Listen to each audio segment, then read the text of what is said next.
And we are live. Good evening, everyone, or should I say good afternoon, good morning, good night, depending on where you're tuning in from. My name is Nipun, presenter on NS Sports TV. I am joined by Mr. Matt J. Ball of Chelsea Perspective, and this is another episode of the SW6 Cast, the Chelsea show. How are you doing, Matt?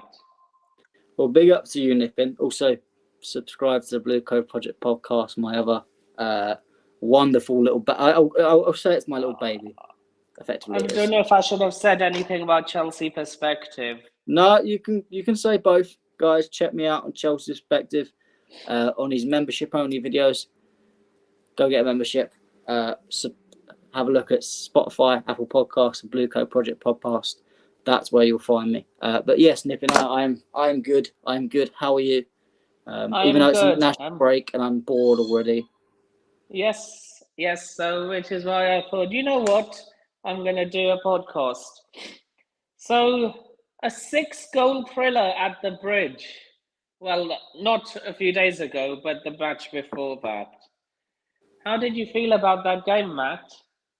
Yeah, I mean, it was my first game live this season. And actually, it was my girlfriend's first Chelsea men's game, which was interesting. But yeah, it was. I enjoyed it. I was frustrated with certain aspects of the game, but overall, I think it was a good performance, and obviously a good win in our first Conference League game, our 300th European game in total, which was nice. And yeah, let's go win this competition. Hopefully. Yeah, I pretty much agree with you on quite a lot of those things. But I must stress, the defense is still shaky. Yeah, indeed. It is very shaky, the defence. Specifically with open play crosses and corners. It was a bit ridiculous, to be honest. I got very frustrated. I was so frustrated with it. I've just done a video on the Chelsea Perspective membership, moaning about it for 20 minutes. You must have thought that, you know what, we're getting a set piece coach. It would have improved. I don't want to give too much away from the video that I've just done, but I do think there is an aspect that he's only just come in, so it will take time for some of his stuff to get implemented with the players a little bit. But I think it is a multifaceted problem, and changing one thing is not going to help. I hear that. But yeah, now moving on to the Forest game. What a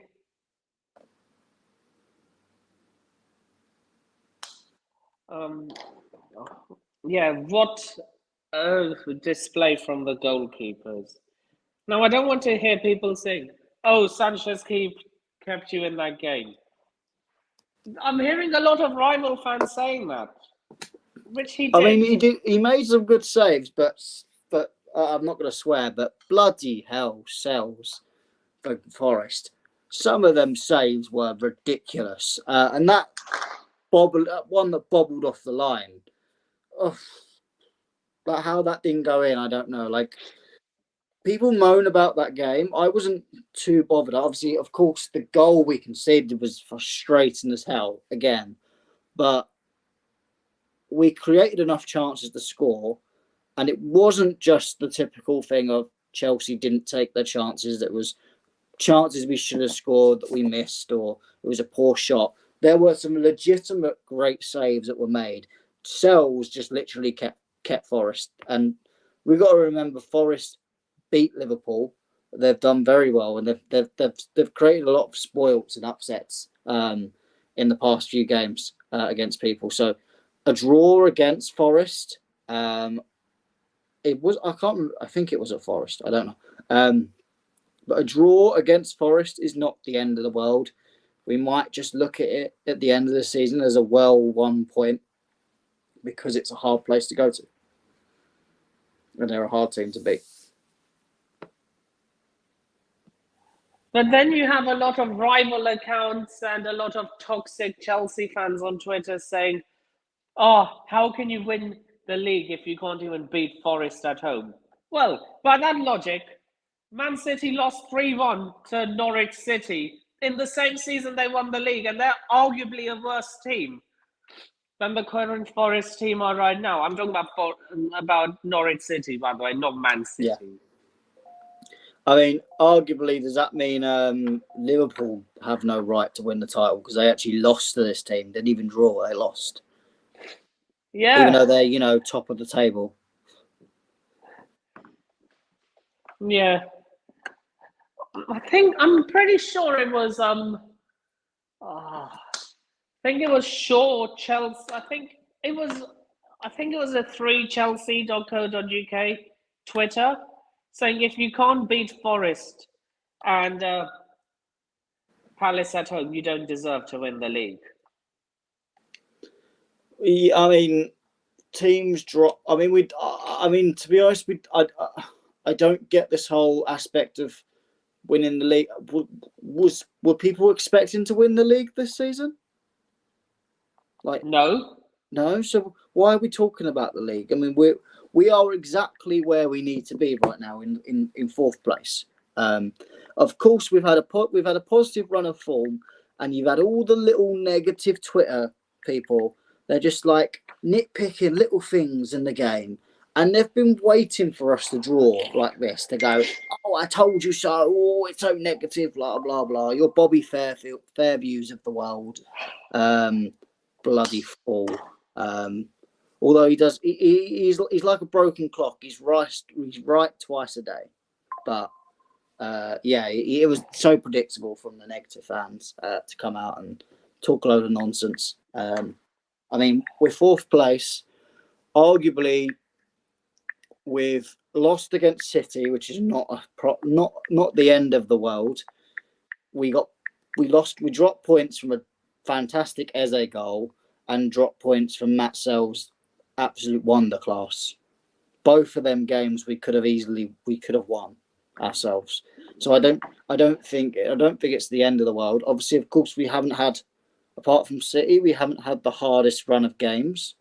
After the international break, if we can get some points out of Liverpool, Newcastle, I'm not going to count Man United because they're crap. Depends if Ten Hag's there by that point or not. But if we can come out of them games and still be around this position, that's the litmus test to see where we are this season.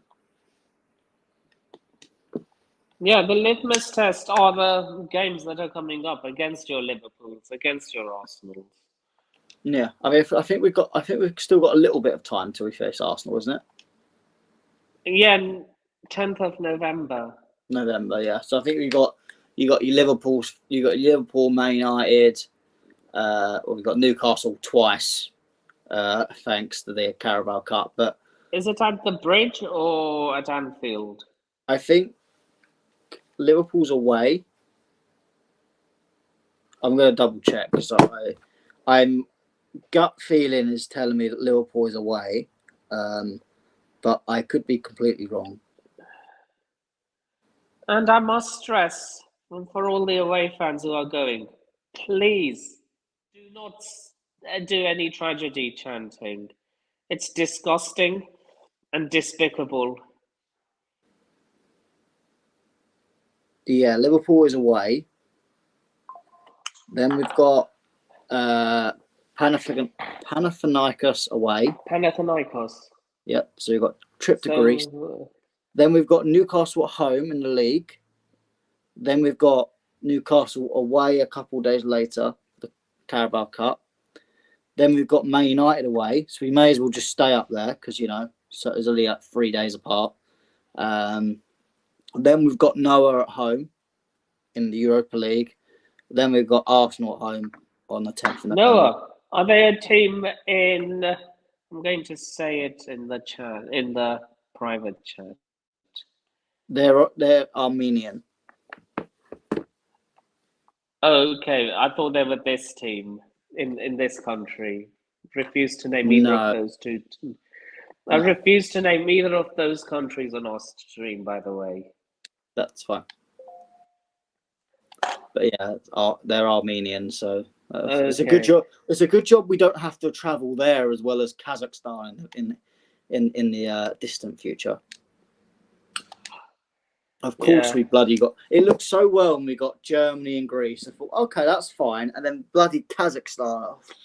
Why are they in Then the Euro? why Why are are they they in the? even in UEFA? I don't know. It's just ridiculous. Like it's so far away. Kazakhstan are an Asian country. Like even Armenia is quite far, but I get it. I get they are technically Europe, but Kazakhstan was Because Kazakhstan even? they Was it not? It's surely Kazakhstan's Asia.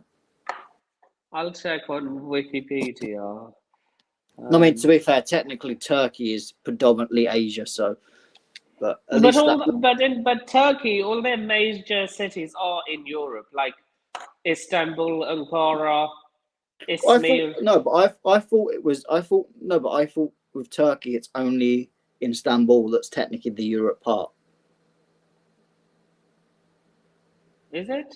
Yeah, because if you look, I'm gonna get the map up now just to show you. It's in Asia. Look, Kazakhstan is a landlocked country, mostly in Central Asia, with a part in Eastern Europe.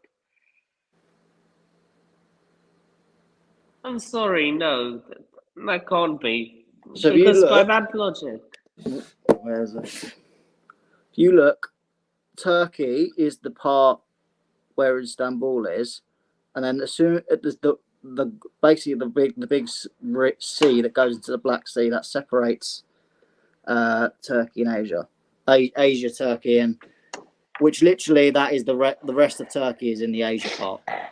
okay.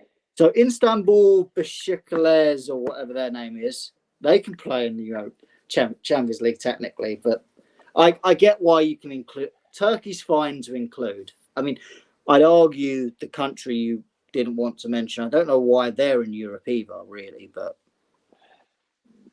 at least their national team also plays in Europe. Kazakhstan plays in the Asia Cup, I think,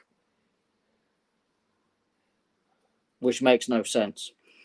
God knows. But anyway, yeah. So it's a hard run up to November the 10th. Up to, including November the 10th. Well, It's not going that's to what be I an easy mean. game. That's what I mean, Nippin. That's what I mean. I mean, after that, I don't actually know if it gets any easier, but I did see we got Leicester, so I thought that's easier. Well, we tend to do better against the more difficult sides anyway. Yes, after we got Leicester away on the 23rd, so I guess there's an international break after Arsenal.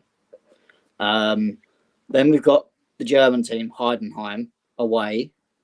Then we've got Villa at home on the 1st of December. Do we not play any of the Irish team, Shamrock Rovers? Shamrock is the last Europa League game on the 19th of December at home. We don't play each team twice, do we? It's just one. Just one or the other, either home or away. So we don't get to go to Ghent, which is unfortunate. But after how they disrespected our stadium, I think UEFA will be glad that they don't have Chelsea fans don't have to go over there because I don't think Ghent would have much of a stadium left. Yeah, and then they'll just find an excuse to say Chelsea fans are classless. Did you know there was more arrests of Chelsea fans than there were Ghent fans? What?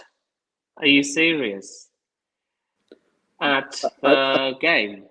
A total of one fan was arrested for Ghent, and he got bailed that night and didn't turn up for the Bow hearing on the Monday. Naturally, because you bail him and he's just going to go home and not to come back. I'm sorry, why would why were our fans arrested? I guess because probably some language, they probably threw stuff back, but there was so much. I'm sorry, there was nearly a whole row of chairs that was ripped off. that's not one person ripping off all them chairs, is it? How do you rip those chairs off? They seem pretty secured. Well, clearly they're all full of steroids, apparently. But to be fair, they're probably quite easy to rip if a group of you are ripping them off. But not that I know from experience, by the way. But yeah, Ghent fans, you should be wholly, what's the word? Ashamed of yourselves for that performance. I don't know where Nippin's gone, so I'll just continue talking. But yeah, we've got a hard run coming up, and that'll be a test. Yeah. Do you think we'll get our revenge on Arsenal? I don't want to answer that now. At some point, eventually we will. Whether it will be next game is another question. I don't know. I don't want to answer that until I see how we do against the teams coming up, and also how Arsenal are at that point. But Arsenal are a bunch of crybabies, bunch of cheats, and they should get relegated just because they're a bunch of cheats. Simple as that. They'll just call you salty for saying that. No, they're a bunch. I had one of my mates who's an Arsenal fan come and moan at me about Chelsea doing dodgy deals with our multi-club in terms of transfers, to which I highlighted that our only permanent transfer between Chelsea and Salzburg was a £2 million transfer, which I was like, that's nothing dodgy in that. Yet your players have been sent off for dark arts probably loads of times over the last And year. you know the worst thing is, they celebrate their dark arts. They take pride in it. Yeah. Like don't go around accusing other people of cheating when you are cheating yourself. I mean, it's fine. But Matt, dark arts are a dark art. do. I don't care about it, but just don't come with your high horse and start accusing people of cheating. But when you do it, they just say you're cheating by using the dark arts. Well, Arsenal fans all collectively share a brain cell, so just one singular brain cell. So I can understand it gets a bit overworked and they say stupid things. Did you see them all bitching about Man City? Of course they are, because they can't take that they still can't, even though they're in their best years since the Invincibles, they still can't take that they still can't win a title. They just blame oil money. They always have. Just because they see it, they blame Chelsea. They blame Chelsea when we broke them down after their Invincibles, and now they're fighting with City. They're doing exactly the same thing. It's all these legacy clubs, your Uniteds, your Liverpools, your Arsenals. They all get so protected, and they just try and make themselves holier than thou. Even though when they were at the top, they were spending more than everyone else as well. Just because we have a different. So what? We used to have oil money. Well, they have. I don't know what Cronky does, but everyone makes their money from somewhere. You guys aren't just fucking skin. You're not a Brighton or anything like that. You guys have got a whole lot of money as well. Well, would they say, "Oh, we make the superstars. We buy them for cheap." Who have they made apart from Saka? Leandro Trossard. No, I thought Trossard was pretty good at Brighton before he came in. Yeah, but they take credit for taking him to the... Your only arguments are Saka, Martinelli, who's dropped off the last 5-6 months, really. Saliba, but it took him 4 years of him being on loan to realise that he was any good. Who else? Look, I knew he was good. from his days at Saint Etienne. But it was Mikel Arteta who was having so many ego trips, saying, "Oh no, holding is better." Arguably, if he brought Saliba in earlier, Arsenal might have won a title already. Well, thank God they didn't bring him earlier. Thank God Mikel Arteta's ego got the better of him. And that's up to the stupidity of Arsenal. And they'll go blaming all these 115 charges. Well, I'll make the point that actually Chelsea in the seasons City have been competing with Arsenal in, they haven't actually been breaking any rules because they've already been charged. So Arsenal fans can't say crap about that. They're just trying to use that. I mean, actually, Chelsea are probably a club that have got more grievance with 115 charges because we were actually competing against City in them periods. It was that 2014 to about 2018-19. So it's actually Chelsea and Liverpool really that have got the big grievances. Maybe a little bit, yeah, Man United, but no one cares about Man United because they're crap. They've got their own problems. But Arsenal, yeah, Arsenal are crap too, though. To be fair, Arsenal were terrible when Man City were breaking rules. Well, that's why I'm so happy Mikel Arteta still has a job, because if they had a better manager, they would have won the league both times they were in a title race. So say that again. I said I'm happy they have Mikel Arteta because he always seems to bottle it at the end. Yeah, Arsenal.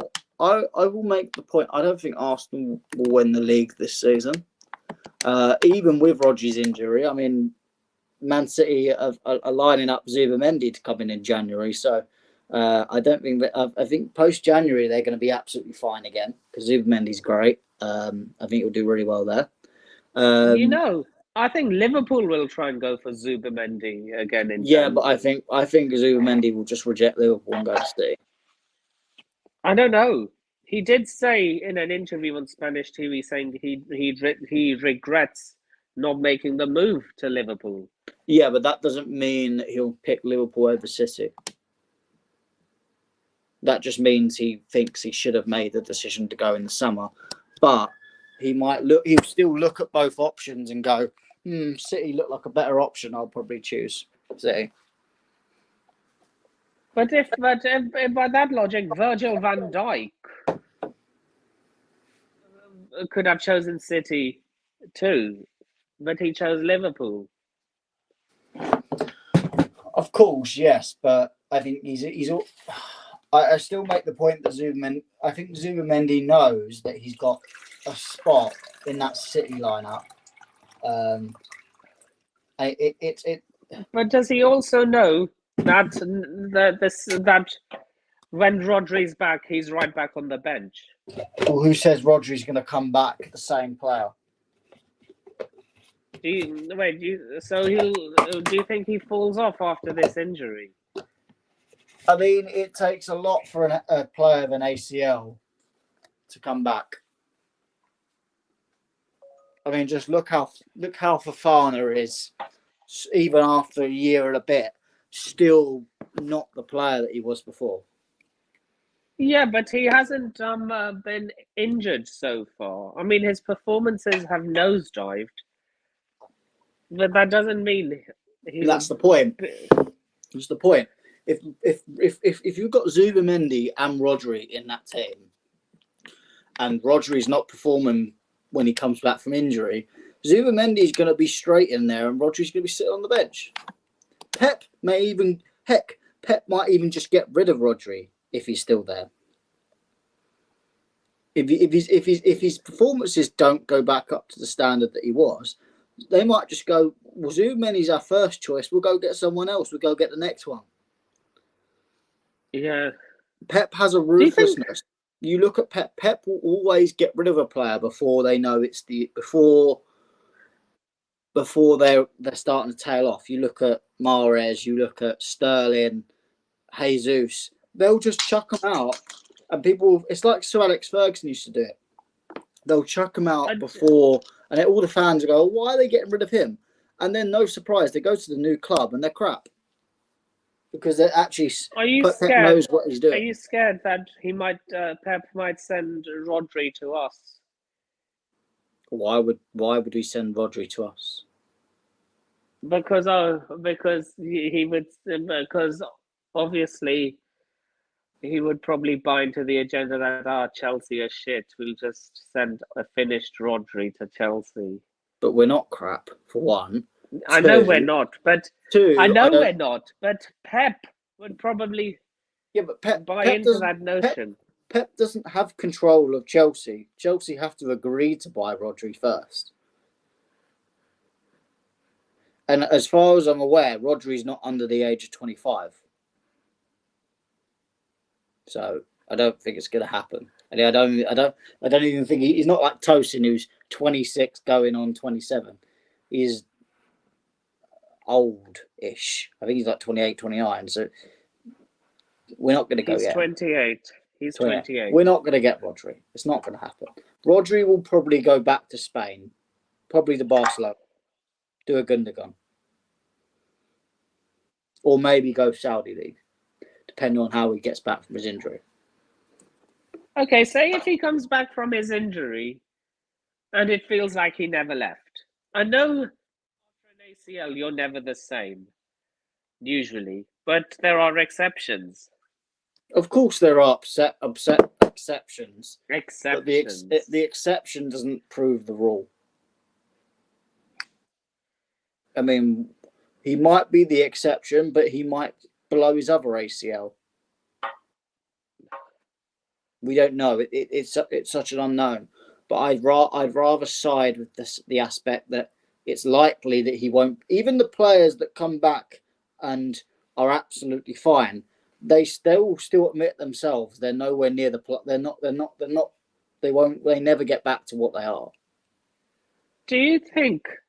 Now one of our players who's quite injury prone. Do you think Reece James is finished at the highest level? I'm edging towards the point where I will start saying yes. Or at least in a physical Premier League. But I still make the point. I think he needs to figure it out himself. I think there are problems that Reece James has with body mass, which I think is not helping himself, and he needs to trim down. And I don't care what other people are saying to him in his ear. He needs to trim down his weight, and that's not me saying he's fat. It means he's just got too much body mass, too much muscle. Do you think if he does trim down, he'll stop getting injuries? No, I think he'll still get injuries, but he'll be much easier to manage, potentially. But I mean, I don't know why Chelsea or physio or whatever nutritionist hasn't told him this, because Lauren has done a bit of the same. I do think it's a bit of genetics within the James family that there are just these injury problems, because Lauren had the same at Arsenal and United, and she come to Chelsea. She played for Arsenal as well. I thought it was just She was technically in Arsenal. She was in the Arsenal academy, which is why Arsenal fans get so triggered when she scores. But anyway, my point was that Lauren's made some changes, and of course she still she broke down towards the end of the season, had an injury at the end of the season, but we got easily 3/4 of a season out of her, and of course she still needs to be managed, and she's still working on her issues, but she's able to be her top level. She's able to do that for most of the season, and I think that's the difference. And I think Reece needs to just look at himself a little bit, because Chelsea have been incredibly patient, but Chelsea can't be patient much more. I'd argue we can technically still be patient in the fact that we do have Malo Gusto, so it's not like we're left with no one. But there will come a point where Chelsea will go, sorry, Reece, We like you. We really like you as a player, but it's just too much, and we're going to just have to replace you. And I don't blame the club for doing it. I mean, I wouldn't blame the club. I wouldn't blame the club if they did it at the end of the season. Do you think he will get shipped off at the end of the season? If so, where do you think he goes? Spain? Italy? I think he goes Spain. Where do you think he ends up? Madrid, Barca? I think he goes to Madrid. Atletico? Which one? I think he goes to Real Madrid. Well, they're looking at Trent. Speaking of Trent, we have a Liverpool fan in the house. I want to ask you. Yeah, of course. This is a Chelsea show. If they get Trent, of course, then he'll go elsewhere. But I do think Reece James. I mean, man, Real Madrid have had a long history of liking Reece James. Have they not also had a long history in liking Trent, but knowing maybe he will go nowhere? I think they've had a longer term interest in Reece James. Of course, Trent's a bit different because they won't. I think if I'm right, the Liverpool fan in the comments can maybe confirm this. I think Trent's on his last year, or at least or the end of the season is his last year. So, Real Madrid have a bit more of a bargaining chip with Trent potentially compared to Reece. But I don't know. The Cop and beyond, big up to you, please. Cop, do you think would you be mad at Trent if he left for Real Madrid? Because I see a lot of your fans saying he's dead to us if he goes to Real Madrid. And I'm going to ask us the same question. Would you fault Reece James for going to Real Madrid? No, just like I didn't slag off Hazard for going to Real Madrid. As long as you leave in the right way, I don't care. Players will come and go. It is what it is. I particularly slag off Courtois because he was a snake and left in the wrong way. I will slag off Lukaku for the same reasons, but I won't slag off Hazard. Just like I won't slag off someone like Oscar, someone like who else could I think of this situation? Okay. No, Havertz has been chatting a bit shit recently, so he can fuck off as well. But yeah, was he not saying that it would mean more if he won the Champions League with Arsenal? Yeah, that's what I mean. Like, he's getting in. He's going into the road of just snake, not Courtois and Lukaku level, but he's running his mouth when he's 1-0 at Arsenal. I want to ask you an honest question. Do you think we made a mistake in selling him, given the fact that he's actually scoring a lot of goals for them? And what more could have been? No, because I stayed at Chelsea. I think Jackson and Cuckoo are upgrades. But how many? Nipping, we got 75 million for him, which arguably cost Jackson and Cuckoo just a little bit less. But I mean, we bought Strasbourg with the Havertz money. We bought a whole football club, which is currently developing Andre Santos into an absolute gem of a talent to come in next season. So, no, I do not regret signing. I don't regret selling many players apart from De Bruyne, but he wanted to leave, so it's not. I don't blame Chelsea for it. Who else do I regret selling? But do you blame him for wanting to leave? Because he was never going to get in ahead of Frank Lampard or any of the other senior. No, I don't blame. I'd argue at the time I would have liked a better mentality from De Bruyne because I think he could have gone out on loan and come back and been a great talent for us. But he decided otherwise, and of course it's worked out really well for his career, so I don't blame him for it. Anyone else that I regret selling? Salah? Mo Salah? No, he wasn't at the level at the time. Of course, he's gone away and developed himself, But I don't think if he stayed with us, I don't think he would have become the player he is. You serious? I regret. Do you know what I regret? One matter. Well, look at what happened to Man United. He did absolutely nothing. Yeah, but how many players have failed at Man United? In that, I don't know many players have actually succeeded at Man United in the last few years. United just bring good players down. But yeah, I would have. Well, it's a good thing we sold him to Man United then, because he wasn't a good player for them. I'd argue sell all our players to Man United. Don't Mason Mount. He's another one that I don't respect as much of leaving. All the dad, we're home, mate. We have someone who. Sindre, how are you doing? I'm good. How are you guys? Big up, Sindra. Big up. I thought you wouldn't be showing up today. No, I saw I had time and I saw you were still online, so I figured I could come on and make an appearance. Sindra, we were just talking about players that we regret selling from Chelsea. Yeah. Who would you say? I mean, I basically said one matter, De Bruyne to a point,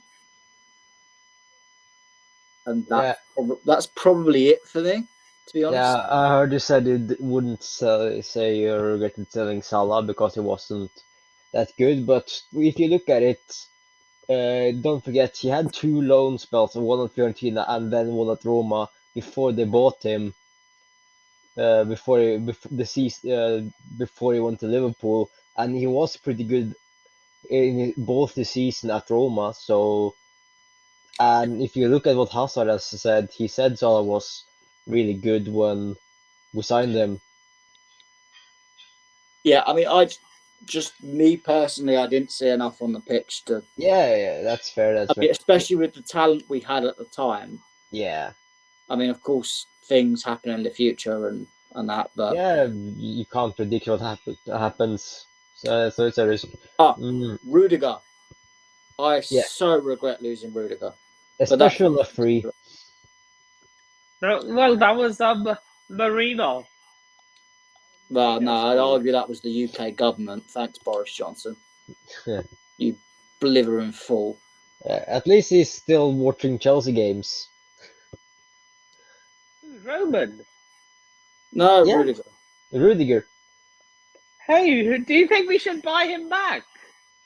He's not going to come back. He's playing with Mbappe, Bellingham. Yeah, Vinicius. He's happy in Real Madrid. Yeah, I don't think he will come back, sadly. But who have you heard? One player I regret selling, Schürrle. Oh, I loved Andre Schürrle. He was just great, and I don't know why, because he never really succeeded anywhere else after Chelsea. Was just good. Have you heard what happened to him? No, what happened? He got salmonella from chicken, and then lost about 5 kilograms, and then after that he couldn't really regain his form and stuff like that. Oh crap! Yeah. And, is he still alive? Yeah, he's still alive. But he's now become a vegetarian. And Nick, haven't you seen this picture around? He's doing extreme sports. He's going up mountains in bare torso and shorts and stuff like that. So he's done a full Wim Hof, has he? Yeah. Don't forget he retired at 29. Oh, do you know who I regret as well? Oscar. Yeah. I begged for Oscar to come back for the last 4 or 5 years. I mean, I know we've got so much attacking talent. I'd still have him back on a contract. Yeah. What about Willian? Do you regret selling him? No, we sold Willian at the right time. Yeah. same with Pedro. I love Pedro. Yeah. I met Pedro in Tenerife, which was great. I met him and his dad, which was fantastic. Great story, great fun. Both of them great guys. But yeah, with Sindre, Pedro what's that next, noise? right? What? Can There's you like hear a a buzzing noise? noise. Is my mic picking up my computer? It might be. Yeah. Let's see if I do like this. It might like turn off because I had a game running in the background, so it's working. So it might, yeah, be more quiet now. But it's still there. It's still there. It's fine. I can tune. I can tune it out. Yeah, me too. Wait. So, But it's Nippon, stopped what's now. next on the Now it's agenda? back right. Oh, it's gone. Okay, it's Yeah, gone. better. It's completely gone. Silence. Yeah, it was the settings. It was the wrong. It was on the wrong mic. Cool. Yeah. Nippon, what's next on So, the agenda? yeah, games coming forward. Do you think any of them are winnable? Of course. Yeah, I'm not gonna be pessimistic. Like it's hard games, but like with how we're playing, I think a lot of the games are winnable. I mean, I'll say it right now. I think we draw against Liverpool. We beat Newcastle in the cup. I think we draw in the league. Just because I find when you play a team literally one after the other, you generally don't win both. Didn't we do that with Newcastle last season? We had what we drew them. We drew them. We lost and then won. Yeah, because I think we lost to them in the league and then we beat them on penalties in the Carabao Cup. Was it semi-finals? No, we weren't even penalties. It was Mudryk Yeah, it was Mudryk. Yeah, of course. got that goal there. I think we really pound United. I think we sack Ten Hag potentially if he hasn't already gone by that point. That will be beautiful. And then Arsenal, no comment. Yeah. But yeah, I feel like we can get at least 5-6 points. I mean, potentially we can get out of United, Newcastle, and Liverpool. If we can get 7 points. 5 to 7 points, and that's fantastic. Which win would mean the most if we won? Liverpool, in my opinion. Arsenal. I can't stand them. Oh well, yeah. I mean, Arsenal, I would say Arsenal. If you're counting the Arsenal game, if it's between Newcastle, United, and Liverpool, I'd say Liverpool. Yeah, like I would No, love if it. you're counting the Arsenal game. Yeah, I would love the Liverpool game the most because right now I am like chatting a lot with two Liverpool fans, so I would love to then just mug them off and said, like, we beat you. My cousin's a Liverpool fan, so and look, she messaged me on New Year's Day saying Happy New Year and all that. She didn't message me until they thrashed us at Anfield at the end of the month. Remember when they beat us 4-1? She didn't say anything between then and when they beat us at Anfield. Yeah, like I would love it if we trash Liverpool. That would be fun. Like ruin It will mean their nothing compared. It will mean a thrashing to Arsenal would mean more. Well, let's be real. like honestly, I would rather trash Liverpool at the moment because one, they're top of the league. Two, they have the best defensive record in the league. So if we trash them, that means they have a less possibility of breaking our defensive record in the league. I just want to give it to the Arsenal fans, though. I mean, Yeah, like I get that because the Arsenal I fans think are they're more unbearable. unbearable. They're more unbearable than Liverpool fans, in my opinion. Well, at least Liverpool fans have something to chat about. Yeah. Arsenal fans have a a really bad FA Cup final victory over us, which the referee gave them. They don't. They won't care about it though. Yeah, I know they don't care about that because they won a trophy. But after that FA Cup final, they go back 20 years. They always go back to the Invincibles. They say, "Oh, Invincibles! What have you won? We won the Invincibles." Yeah.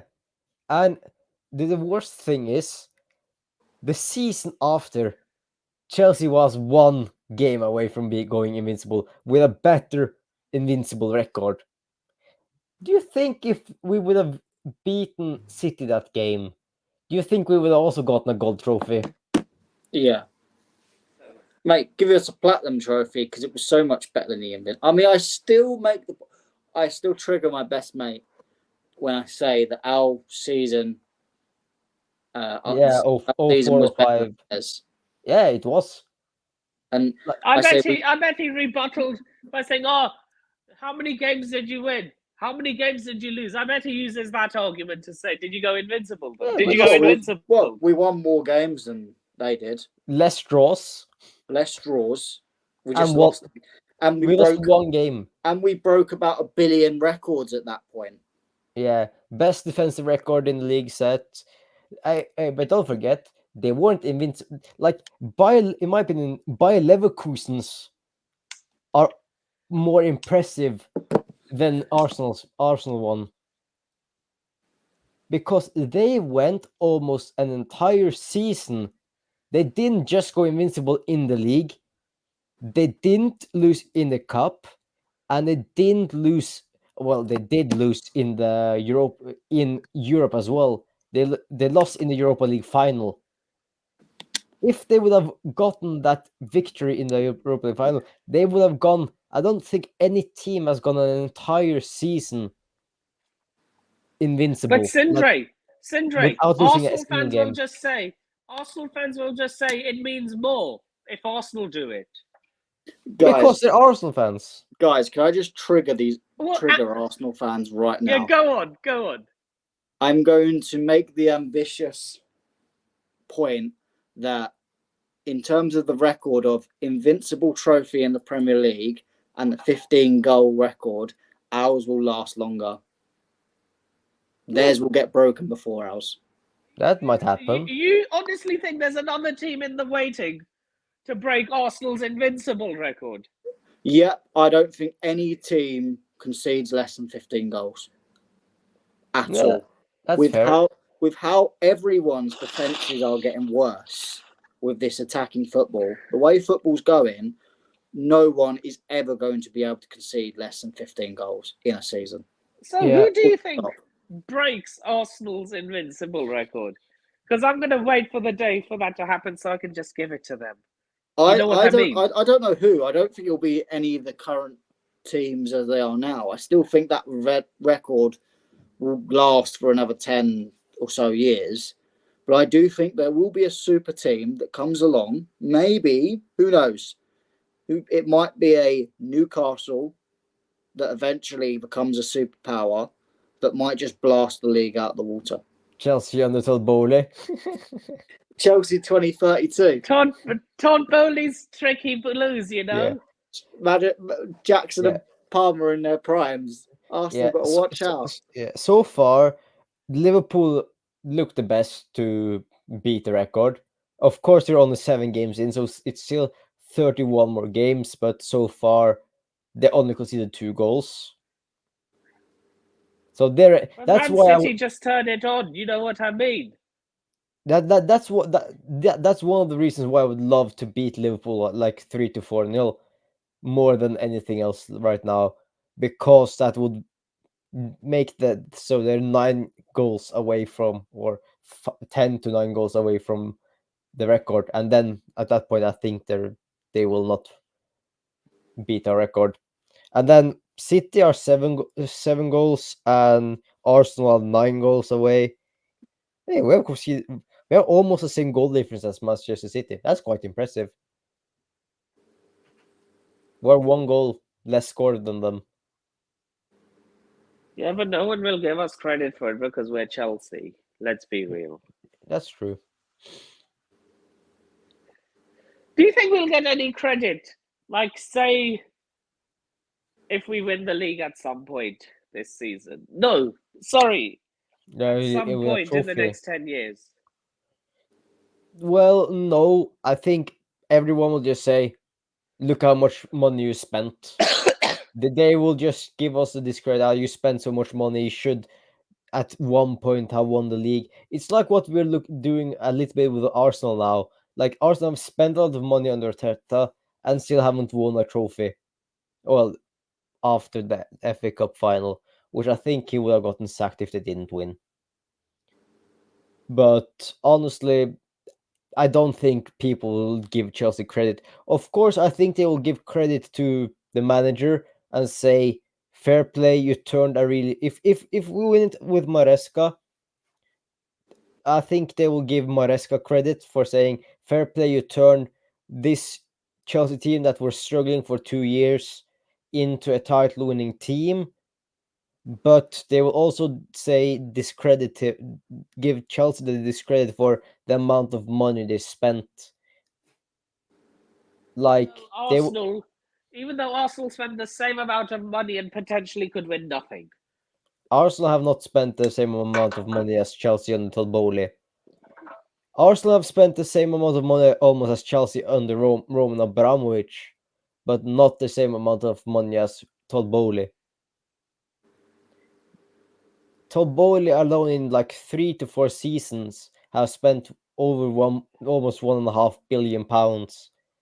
Arsenal has spent maybe around £1 billion or less than £1 billion. So yeah, they will just discredit Chelsea with the amount of money they've spent and look at the players that hasn't worked out at Chelsea. Maybe Enzo Fernandez or Mykhailo Mudryk. We don't know who will work and not work in the future. Mudryk is starting to look a little bit better. Enzo has been, I would say, a roller coaster. Badiashile isn't working. For Disasi isn't really working. So there's been a lot of hit and misses when it comes to signings. Of course, Jackson, I would say, is a hit. Cole Palmer, a hit signing. Caicedo now is getting credit for performing well, and people are now giving him credit and saying maybe he was worth £100 million. But yeah, we will see what Enzo Maresca can do with this team. I honestly believe in him. Like the way we're playing is so exciting. Like, of course, we are still struggling against a really low block like Nottingham Forest and what Palace done, but we're still scoring loads of goals. But to be fair, we weren't struggling against. Okay, I could argue we struggled against Palace. I wouldn't say we struggled against Forest. We actually did manage to break their defense down. It's just that their goalkeeper was having a worldie. No, Nippon, the only time we really broke down their defense was on the counter-attack at the end of the game when players were tired. We didn't really have a really good opportunity from open play in 90 minutes. We were struggling It was against. down to their keeper, though. It was down to their keeper putting up a man of the match. I mean, I'd argue that there were so many goals that could have gone in if Sells wasn't fantastic. Yeah, but I would say it's the same with Sanchez as well. I would say the goalkeepers really turned up in the last 10 minutes. No, but even that 42nd minute when you had the ball bumbled off the line, like how that's not gone in, and if that does, true. Completely different game. Yeah, that's also true, and also fair enough. He had a really good double save on Cole Palmer as well. Yeah, that Palmer, I couldn't believe how he's got to both of them. Like, yeah, and a touch from that as well. The way he just poked it around the defender. Someone released that new angle of the turn. I've watched it about 20, 30 times. It's just unbelievable. Yeah, honestly, and again, my mate is an Arsenal fan who shares. I think Arsenal fans all share a brain cell between them. But they were like, "Oh, he didn't mean that." I was like, "Oh, for God's sake, Of for God's course. sake!" Of course, he like you see from Okay. that angle, he fully was looking to pull it that Yeah. way. So Matt. Then I would have asked him, like, did Dennis Bergkamp mean his flick? If he says that Palmer didn't mean that touch, then you can rebuttal with Dennis Bergkamp didn't mean his Bergkamp flick. Yeah. Because Did you rebuttal with that, Matt? nobody could. No, I didn't. But I mean, I destroyed You him in should a have completely done. different way. Yeah. Like, honestly, at this point, I would say, Where's Dennis Bergkamp's trophy, the Champions League? well, Palmer has did won with City, so I wouldn't say, oh yeah, he won with Chelsea. Like, but I would still say right now, Palmer is still better. Right now, Palmer is arguably the best player in the league. Oh yeah, he is. Yeah, he is. He is. Like Haaland scores more, but Palmer does so much more. Like, Palmer is just phenomenal.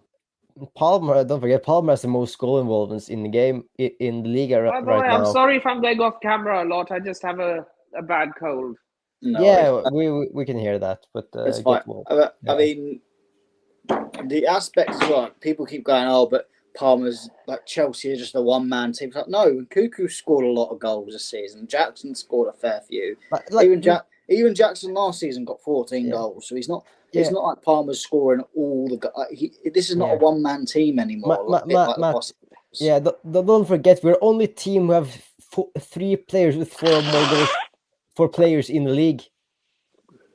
Don't forget, Palmer has like 6 goals, Jackson has 4, and Noni has 4.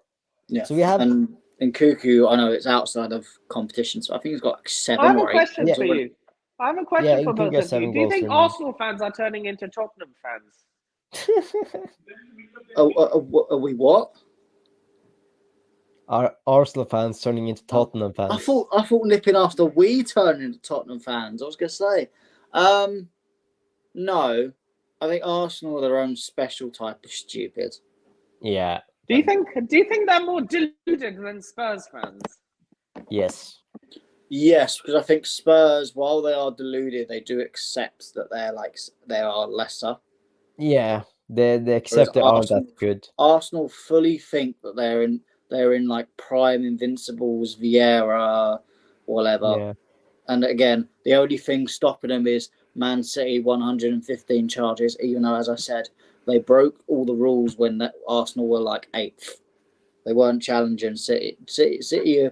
This is a City that are actually working clean now, and they're still beating Arsenal.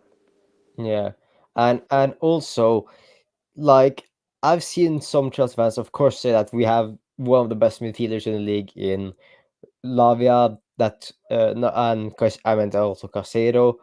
That we have a good defense, and of course, defender in Colwell. Of course, a really good attacker in Palmer. But when have we not heard that other teams or other supporters have said, "Oh, we have one of the best in this and this position," and still haven't really challenged for something? Like Liverpool have done it, where they had the best centre back, they had the best goalkeeper, they had the best winger in Salah, and they still didn't really challenge for a league title in like 2 to 3 years in Klopp's last few seasons. And then Arsenal now was saying Raya has been really good. They had the best defensive partnership in Gabriel and Saliba. Saka is Are you world class. saying that mockingly, or are you being serious? No, I'm saying what they are saying that they have. Oh, so you're mocking them? Fair play. Yeah. Okay. So of course they're saying, Arsenal fans are saying that now have the best centre backs in Saliba and Gabriel, best defensive midfielder or one off in Rice. Saka, Havertz is really good. They're the best right back in the league in Ben White. So if they have all these best players, why didn't they beat Manchester City? It's the same with Liverpool fans when they say that. if you have all the best players in certain positions, why can't you still beat Manchester City? And of course, Chelsea fans right now are running off hype that we're playing well. We have some good players that are performing. So why can't we say at this current moment that we think we have a lot of really good players and might be some of the best in the positions that they're playing in the league? Why can't we say that? Of course, we then need to show it off with Because performances. we'll be called deluded if we did. Yeah. We'll be called deluded if we did. Yeah, but so I'm saying so are these other fans when they're saying it, but they don't have anything to show for it. Do we have anything to show for it? Not yet. No, the point, like Man City can openly come out and say they've got the best defensive midfielder, they've got the best striker, because they've got Best midfield hold up. in De Bruyne and Rodri. So they have the two best midfielders in the league. I can openly say that. I disagree. I think Palmer is better on form, but yeah, but both of them are currently injured as well. Yeah. So yeah, but they have a lot of. Man City have the best overall squad. That's why they're winning trophies, and of course they have Pep Guardiola. Yeah, they're also the best lawyers, but yeah. I did find it a little bit amusing that we actually helped City in this particular tribunal. Hey, it's sponsorships. What do we don't have right now? A main shirt sponsor. I was saying to someone earlier, is this why we're waiting on a sponsorship? Because we're waiting for this tribunal to make a judgment, and then Chelsea go, oh, by the way, we're sponsored by Clearlake for about 500 billion. No, we won't. It won't be as obvious as that, but it would be. I think it will be someone linked to Clearlake. Do you think we will win anything with Clearlake? What do you mean win anything? Like a European trophy? Well, not the Conference League, because I think we could win. Do you mean just Premier League, Champions League, or do you mean like any top flight trophy, as in FA Cup? Any top flight trophy. Yes, we will win we will 100% win a trophy at some point in the next 2-3 years. I think we can win the Carabao Cup or something this season. Yeah, I think we. Not if we face Liverpool in the final. Well, we might do, because this isn't the same Liverpool team as we faced last season. And if we they have the same players, it's just a managerial change. And yeah, but I don't. They don't have the same players because they don't have the same youngsters anymore. Salah, Gakpo, Salah wasn't playing. Nippon Salah wasn't playing when we faced them in the final. All the youngsters that they were hyping that beat Chelsea last season, most of them are gone. I just think Liverpool aren't the same team. I mean, a manager is a big losing Klopp is a big change. And yes, they've done well. They're technically top of the league right now, but against Forest, who we're complaining that we played bad against, they were horrific. Against Ipswich, they were outclassed for the first 55, 60 minutes. And then just because of Liverpool's squad depth and the fact that Ipswich had not signed a lot of people by then, they just when they made their subs, they took charge. But they don't look unstoppable. So I'm not fearful of Liverpool in the Carabao Cup final. But they always seem to have one over us every single time. Yeah, that might have been Klopp. Yeah, but we don't know how Arne Slot will do. These things eventually finish. Do you think Arsenal's luck against us will eventually run out too? Like they've been thrashing us all these times. The only thing that's inevitable is that we beat Tottenham. Nippon. Well, that didn't happen 2 seasons ago, did it? When we had Harry Potter. Nippon. His magic wand. What they talk about Arsenal trashing us? Like they haven't trashed us last season. Yeah, one time. You're talking about multiple times.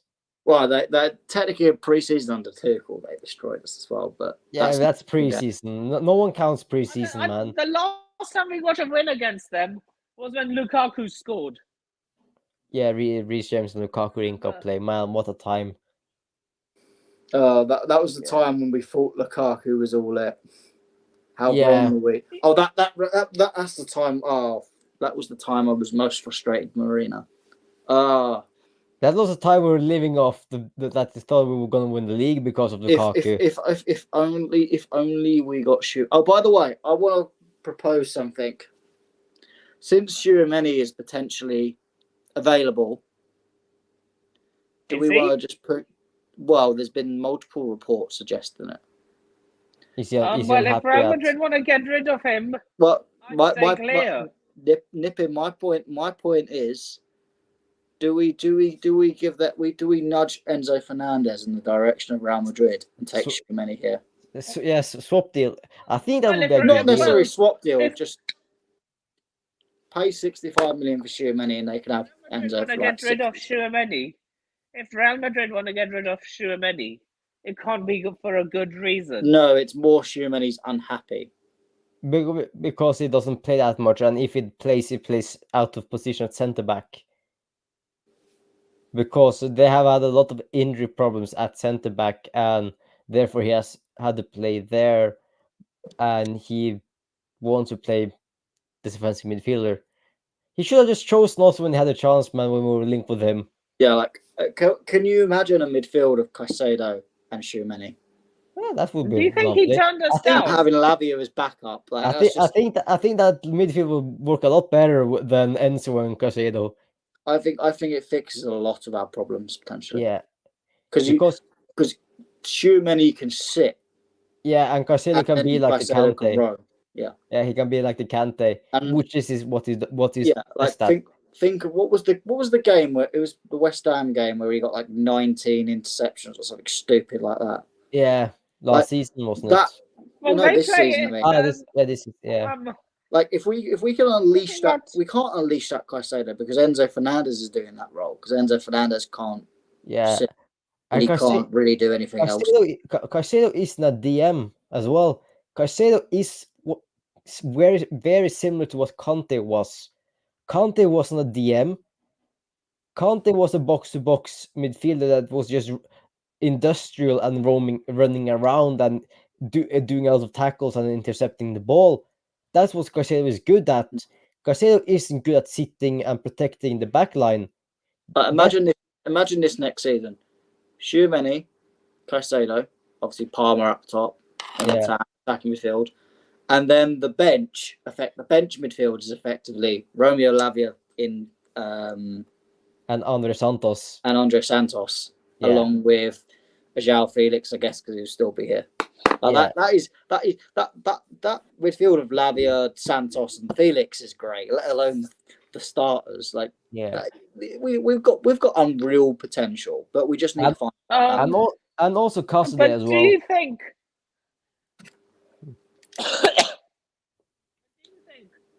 Tchouaméni will? So he's unhappy. Why is he unhappy? He's at the best club in world football. He doesn't play. Arguably, he doesn't play. Why can't? But so wait, I'm looking at their most recent lineup. They were playing with the pivot of Valverde and Camavinga. So obviously, Ancelotti doesn't think he's good enough. And that's why he's unhappy, because he doesn't play over Camavinga or Valverde. If Real Madrid don't think you're good enough, it should be a red flag for every other club wanting to buy. It's not that they don't think he's good enough. He's just not good enough. He's just not better than Valverde and Camavinga. Which on principle I disagree. I think he's better than Camavinga anyway, but who am I to judge? Especially as a defensive midfielder. That doesn't mean that he shouldn't be good. It doesn't mean that he shouldn't go to Chelsea. I mean, arguably in this context, Pep Guardiola didn't think Cole Palmer was good enough, and look at that's worked out. Yeah. So right now, Tchouaméni has played 8 games for Real Madrid. But he's Do you played as a rate center Gerard Moreno? Do you rate Gerard Moreno? from The Villarreal. striker. Villarreal. Not as highly as some people do. Do you think he's overrated? I think he does well in the team that he's at. Whether he'd replicate that at a big club, I don't know. I don't think so. Replicate that if he went to like Chelsea or an Arsenal or a City. I don't think he'll do as well as people think. Yeah. So in other words, he'd be the Spanish Wout Weghorst. I mean, I don't think Wout Or Weghorst just is another a bad Morata. Yeah, he's basically Morata. Yeah. But Nippen, I'd- we're looking at the Villarreal game. Yeah, and he wasn't even in the squad. He was. don't know why. He was playing centre back. What? That's Yeah, what I mean. That's what- A striker at centre back. No, No, we mean Tchouaméni. Tchouaméni. You were talking about Moreno. No, we No. mean Tchouaméni. It's like would you be happy, Nippin, if you're a world-class centre midfielder and you're being played at centre back? Bollocks. Either transfer me or play me in my correct position. Yeah, So that's your point. So why that's should Chelsea Tchouaméni. not go after him then? Tchouaméni has, I But think, would he played every want to single play game. for us? Would he want to play for us though, Matt? I mean, he was happy to play for us 4 or 5 years ago. When we were Whenever linked it with him. was. And one of the reasons 5 I years would ago, love. we were at the peak of our powers. We just come off winning the Champions League. No, we weren't. Not at that point. Oh, wait, was we? Oh, sorry. It was before. I think it was in before 2021. He signed for Real Madrid in 2022. So we. Oh no, it was after Okay, Champions so League. just after. Yeah, we were linked. I So think we were linked just with him. fresh off winning the Champions League, winning the Club World Cup. Yeah, I think. And I then think. No, we Mourinho didn't win decided, We didn't win the Club World Cup at that point. It was that season. Yeah, I think we're linked with him either the 2020 or 2021 season or 2021-2022 season.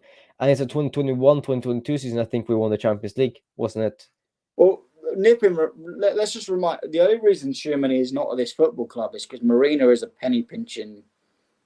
I'm Yeah, not going to use the word, but who rather sound Would you say- against or loan over Tchouaméni. If Clearlake or Todd Bowley ever did that, God, we would never hear the end of it. yeah. So, and one of the reasons I would love that if we sign Tchouaméni is because arguably Liverpool will look at that situation as well and try to sign him. And if we then sign him, it will be another one. We can say, EJ We- Khaled, another one. yeah, we took another defensive midfielder from you, and then we would have a defensive midfield partnership of a Liverpool, But let's be someone real. who Let's be rejected real. Liverpool's.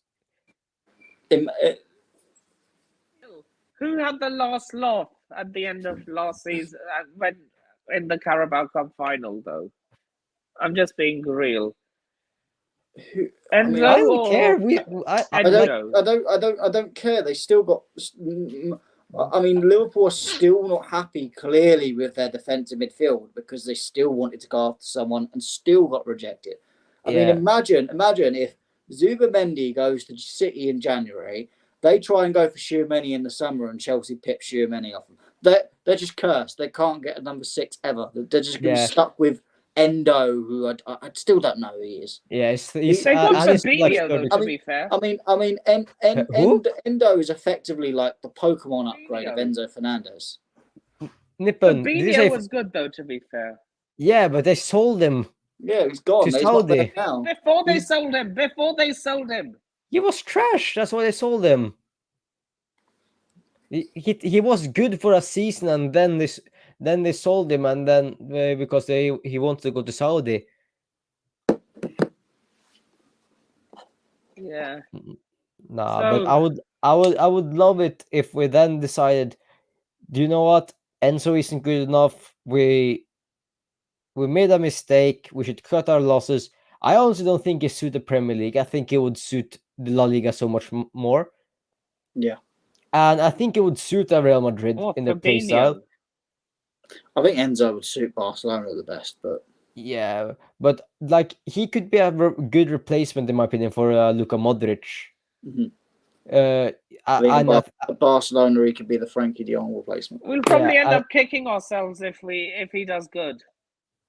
Nippin, I've Ravi. told you I don't regret. I would not regret if we got Tchouaméni. I guarantee you I wouldn't regret it because I Yeah. think we'd win the league with shit. Honestly, Exactly. if I could sign one player to get us to win the league, it's Tchouaméni. I Yeah. wouldn't even get a centre back or a goalkeeper. I'll deal with one of our 8 goalkeepers and I'll deal with the defenders we've got. Yeah. We've got Tchouaméni. Do you We're think- much more tighter in the midfield. Because one of the problem is that the defense is too exposed because they don't have protection from the midfield. If you had a good if you had the partnership of Tchouaméni sitting and Caicedo sweeping, they would have the protection in the middle needed. Then I think we wouldn't concede as many goals, and Cole and Fofana would look so much better as well. And Ravi says what Chelsea need is to gel consistently and also be consistent in general. And we're seeing us gelling right now. I think this is the season where the team really starts gelling and clicking. And then I think the summer it's just tinkering, which I think the tinkering will be Tchouaméni. Personally, yeah, I maybe think, a centre back. I think Maresca would look at the squad and say, we don't need too many signings because if we keep signing players, it will only be cause problems for the squad. So we don't need too many signings. So we only need a few positions. I honestly think we should go for a goalkeeper, and I think maybe Maresca will review that in the summer. So he was I can work with Sanchez this season, and then we can look at the goalkeeper next summer. I disagree because I think there's so much. I think you've got Anyway, so much goalkeeper options. I think one of them can work. I think Petrovic has got Strasbourg as a good loan for him. You've got Selena and Penders that are out there. I think there's so many goalkeepers. I don't think Chelsea will want. And we've got Jorgensen. Let's just work with Jorgensen first. I think we'll get 2 big signings in the summer.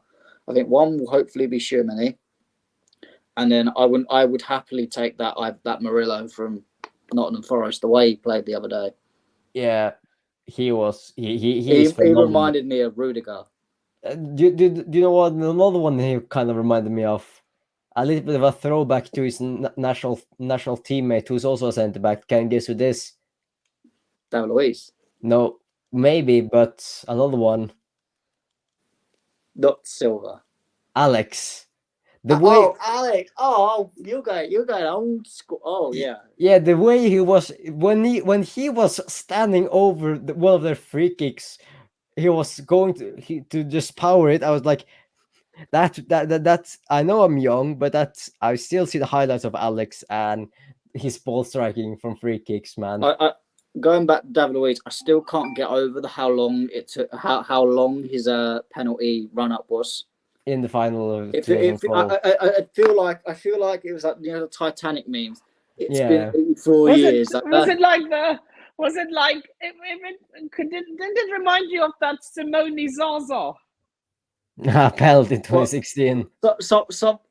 Someone did a YouTube video of it of David Luiz penalty in I think it was like 0.10 speed, and it's just hilarious. It's like it's ridiculously sleep. You're just sitting there, you're waiting. But Nipper, the difference is David Luiz smashed it in the goal. Zaza smashed it over the bar. Hey, David Luiz's penalty is still one of the best penalties I've ever seen. Yeah, over the bar. Same thing, Nippon. David Luiz's penalty is probably the best penalty I've ever seen. It didn't even hit the bar. It went straight into Rose End. I didn't even say it hit the bar. I said it went over the bar. It's the same thing as Rose said. The David Luiz's penalty, it nearly destroyed the goal. Yeah. Exactly. I mean, you could have a goal made out of titanium and David Luiz still would have destroyed it. Yeah. It was amazing. Have any of you seen Ted Lasso? No, not yet. No, then I won't Anyway, spoil it. Yeah. Nipping, I do have to go. moving on. Yeah, shout out your socials before you do go.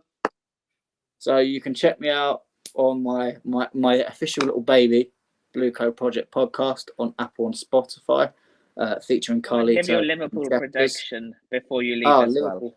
Liverpool prediction. I said a draw, didn't I? So Chelsea 2, Liverpool 2. Also, big up Chelsea Perspective membership page. Make sure you check out, maybe buy a cheeky membership, and you'll see this lovely face once a week. Big up to Nippin and our Sports TV, and obviously big up to Sindra on Worldwide Chelsea. Big up to the both of you. It was good to be on. Speak to you later, Matt. See you guys. Take care, Matt. See you. So, before we wrap up, do you think we will go back for Victor Osimhen in January, or do you think he's burned too many bridges? Like, honestly, it's hard to say because Jackson has been on and off, and Kunku has been doing well as like the backup striker in the Cup and Conference League. If we sign Osimhen, it would mean that either Jackson or Nkunku will maybe become unhappy, because with the way that we are playing, and especially with the way Palmer is playing, it means that Nkunku will not feature a lot in the league. And I think if we sign him if we sign Osimhen in the winter, I think that's Nkunku going to submit a transfer request in the summer. Because why would he play back up to Palmer, back up to Jackson, and back up to Osimhen when right now he's Chelsea's top goal scorer in all comps? He's averaging a goal every 60 minutes. What, Nicholas Jackson? No, Christopher Nkunku. Okay. Is Chelsea's top goal scorer in all comps and averaging a goal every 60 minutes. So why would he be happy to play second fiddle to Cole Palmer, second fiddle to Nicholas Jackson, and second fiddle to Victor Osimhen?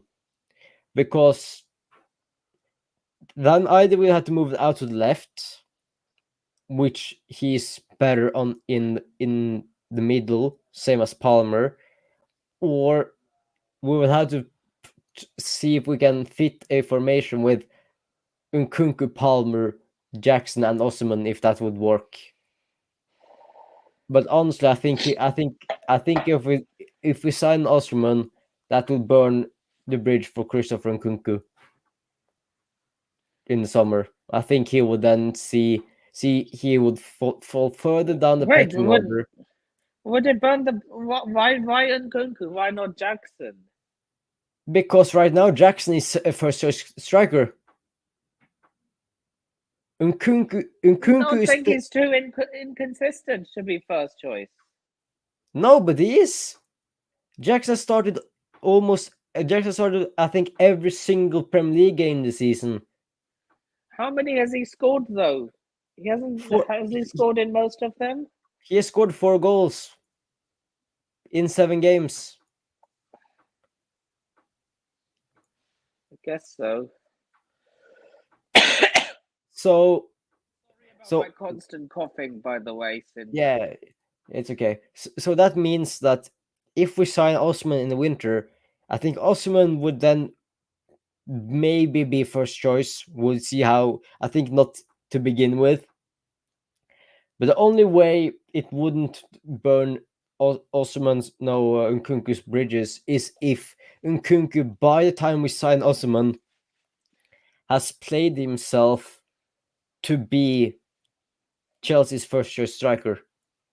That he then becomes a striker that plays in the Premier League, and Nico Jackson becomes a Conference League striker.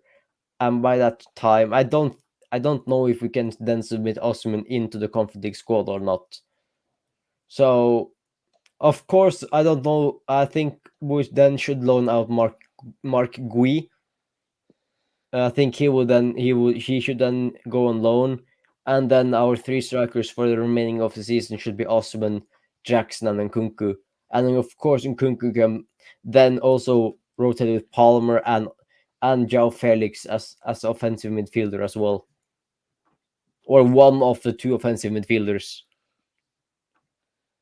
in this 3-2-4-1 formation or something like that.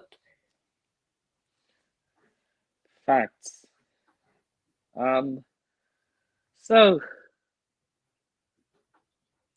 I think, yeah, before we wrap up, let's do a quick Liverpool prediction. Sindre, prediction. 2-1 Chelsea. Ooh, 2-1. I think with the way we're playing, I think we can beat them at Anfield. Oh God, that would be brilliant. Ooh, I'm edging to a 2-1 Chelsea, but I think it's going to be a Desmond 2-2. Fair enough. So, Sindre, what have you got coming up later this week in terms of content-wise?